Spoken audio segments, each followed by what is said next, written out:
I hope you all are doing fine.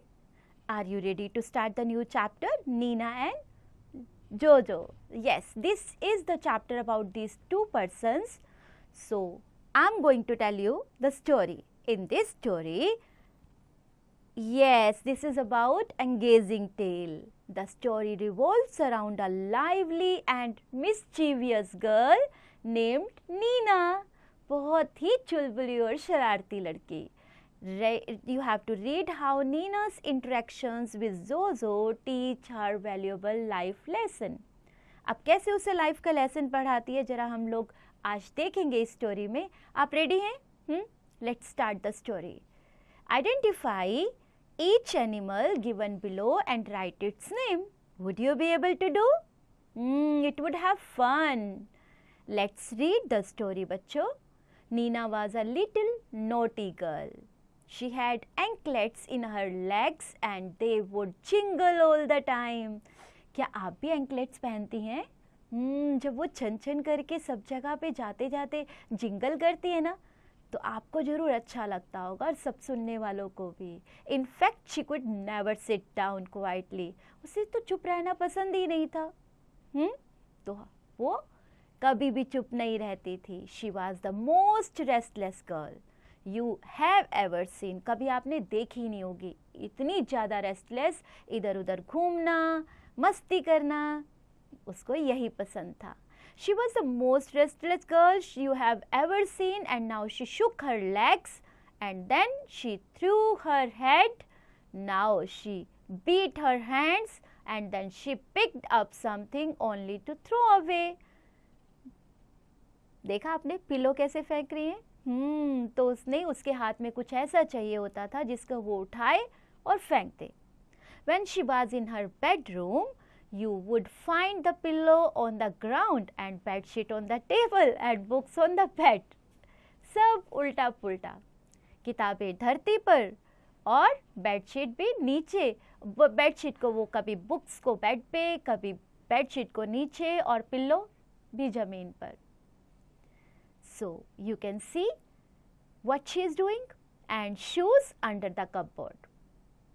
All this, of course, due to Nina. When she was in the drawing room, you would find television running on a high volume. इतनी तेज volume के साथ वो TV चलाती थी कि बस पूछो मत. Its remote control lying under the sofa, a chair thrown up here and the cushions there, an empty cover of potato chips under the table. And her books lying all around. All this, of course, due to Nina. ये सब किसकी वजह से हो रहा था? Nina, the mischievous girl. आप अगर उसे ड्राइंग रूम में देखेंगी, टीवी फुल वॉल्यूम पर, आउट ऑफ कंट्रोल. सोफ़ा के अंदर आपका उसका रिमोट कंट्रोल होता था और चेयर तो यहाँ वहाँ, पिलो कवर्स यहाँ, पोटैटो चिप्स के जो एम्प्टी कवर्स होते हैं वो इधर उधर फैले हुए अंडर द टेबल, बुक्स भी सब तरफ बिखरी हुई. ये सब नेहा की वजह से होता है. When she was on the dining table, आप सुनिए, जब वो डाइनिंग टेबल पे होती है तो क्या करती है? You would find the water spilled on the table and floor. पानी इधर उधर बिखरा हुआ. Bread crumbs lying all over.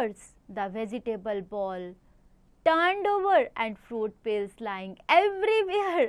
But the waste basket. All this, of course, due to Nina. Neena को ऐसा कुछ भी पसंद नहीं था जो सही तरह से किया गया हो, है ना? आपको लगता है ये सब पढ़ के कि नेहा कुछ डिसिप्लिन में होगी? Mrs Roshni she had warned Nina many times, but she was never reformed. कभी इम्प्रूव नहीं किया उसने अपने आप को. And then Mr. Manav had an idea. अब आप समझ पा रहे हैं who is Mrs. Roshni and who is Mr. Manav? He had an idea. He brought a little cute puppy for her naughty daughter. अब जो नोटी डॉटर के लिए छोटा सा पप्पी लाया गया, वो उनका एक आइडिया था उसे इम्प्रूव करवाने का. Neena liked the puppy very much and named his named him Jojo. She brought him to her bedroom which Mrs. Roshni had just tied. Okay? तो उन्होंने क्लीन कर दिया था ऑलरेडी, उसे वो अपने बेडरूम में लेके आई. जोजो सैट इन नेहा's lap अपनी गोद में बिठा लिया ना उसे, वो उसकी गोद में बैठ गया for some time and then he jumped out. He started to dig into her toy box in no time and all toys were lying on the floor. अब उसको थोड़ी ना पता है ऐसा नहीं करना है, वो तो टॉयज वाले बॉक्स में गया, वो सब टॉयज उसने फ्लोर पे फैला दिए. नीना एंजॉयड दिस, क्योंकि उसको तो ये सब बहुत अच्छा लगता है. उसका तो कोई साथी मिल गया, जैसे वो करती है वैसे ही उसका छोटा सा पपी भी करने लग गया. But when Jojo jumped on the table and made a mess there, Nina was angry. बहुत गुस्सा आ गया नीना को. But Jojo was least cared for her anger. उसको उससे गुस्से से क्या मतलब, उसको थोड़ी ना गुस्से के बारे में देखना था, क्योंकि तो पपी था. He tore her notebook and then jumped down. किताबें फाड़ दी और नीचे कूद गया. He caught the bed sheet in his mouth and pulled it away and then sat down to chew at her shoes. उसने क्या किया, अपने मुंह में बेड शीट ली और उसे खींचा और तब नीचे जाके उसके जूतों को च्यू करना शुरू कर दिया, चबाना शुरू कर दिया. Nina picked him up and went to her mother. Mommy, this is a nuisance. He was dirtied my entire room. उसने डर्टी कर दिया था उसका पूरा कमरा. क्यों? इसलिए तो उसे गुस्सा आ गया कि मैं जैसा करती हूँ वैसा कोई और क्यों कर सकता है. सो उसने मम्मा को जाके ऐसा ही बोला. राइट. सो मम्मा ने क्या बोला कि वो आपको ट्रबल कर रहा है, कॉज उसको बहुत सारी प्रॉब्लम्स कॉज कर रहा था. उसका प्रॉब्लम का रीज़न ही कौन था, उसका छोटा सा पपी.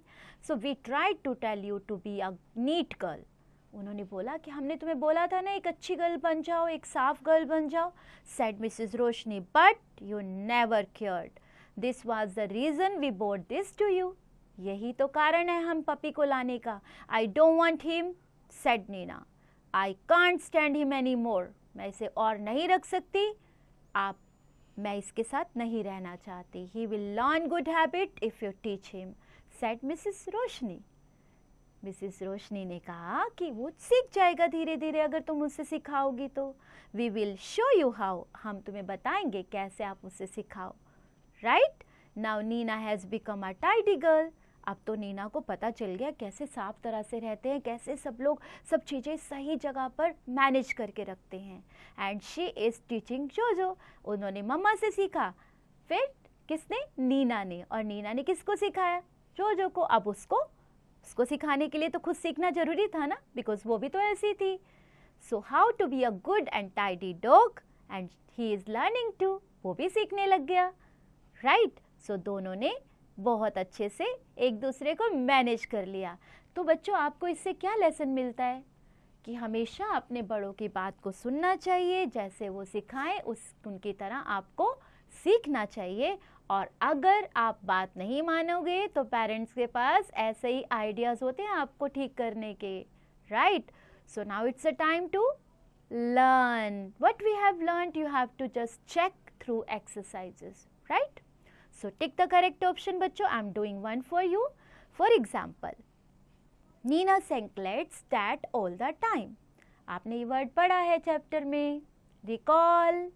Recall. हाँ, yes, jingled. Okay. Now you do all according to your chapter's knowledge. Very good. Chapter based. Fill in the blanks. So आपको यहाँ blank fill करना है. Mrs. Roshni had dashed Nina many times. Taught Nina, उन्होंने बहुत बार बोला था नीना को ठीक होने के लिए. Right. Okay. Do all likewise बच्चों. Right T for true, F for false statement. अगर आपको लगता है इसमें कोई भी दी गई स्टेटमेंट आपके चैप्टर के अकॉर्डिंग नहीं है तो वो फॉल्स है बच्चों. Right F. अगर वो आपके चैप्टर के अकॉर्डिंग है तो right true. Okay, one I'm doing for you. Nina's anklets were silent and did not make any noise. No, it's wrong. It used to make noise. तो क्या हुआ? It statement false गई. Right. Do all likewise all. Answer the following questions. Beta, you have to write these answers based on your chapter knowledge. For example, why did Nina find it difficult to sit quietly? Because वो mischievous girl थी, उसको पसंद ही नहीं था बैठना एक जगह पर, right? Likewise, you can write all. Now, critical thinking. How do you think having a pet like Jojo can help someone become more responsible and tidy? Give at least 2 reasons. कैसे एक छोटा सा पपी हेल्प कर सकता है? सोचिए और लिखिए इसके बारे में. Play with words. Make sentences of your own with the help of given words. Beta, you have 5 words. You have to make sentences based on these words. Suppose vegetable, a very easy word. आप कैसे बनाएंगे इसके ऊपर sentence? Do you like to eat vegetables? I like to eat vegetables. Green vegetables. Right? Likewise, make sentences. Match the following words with their meanings. Okay, first आपको meaning match करना है, meaning देखना है. Suppose I'm talking about spill, I'm talking about nuisance, I'm talking about entire. आपके chapter में meaning भी दिए हुए हैं बच्चों. You just check the meanings, match them from. Suppose I'm talking about jingle. So jingle goes by to make sound like bells. Very good, very good. So this is a matching of this word, right? Do likewise all. Grammar in use. Yes बच्चों, तो this is the time to tell you जो chapter हमने read किया है, what type of which topic we have used in this chapter. हाँ जी, grammar topic. Sentence. This is a group of word and expresses a complete thought. It contains a subject, who or what the sentence is about and a predicate. Suppose मैंने बोला I like to eat vegetables. ठीक है? So I is subject means मैं जो हूँ एक subject हूँ और जो मेरा rest part है वो entire part क्या होगा? Predicate. Right? Phrase. A phrase is a group of words that does not express a complete thought. It doesn't have a subject and a predicate. Phrases are often used to add more information to a sentence, to modify a noun or verb. So now in next one you have to identify each group of words is a sentence or phrase. आपको पता लगाना है कि ये sentence है, ये phrases है, right?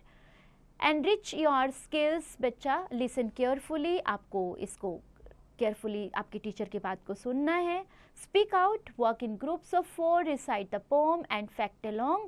The flurry chickens. 5 legs, hold up 5 fingers. 5 fingers को hold करके आपको बोलना है 5x and 5x. 5x and 5x, that makes 10. Sitting on top is the mother hen.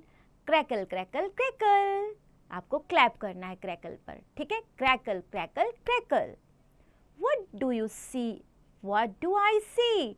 10 fluffy chickens. Hold up. आपको क्या करना है इस पे? 10 fluffy chickens. Right.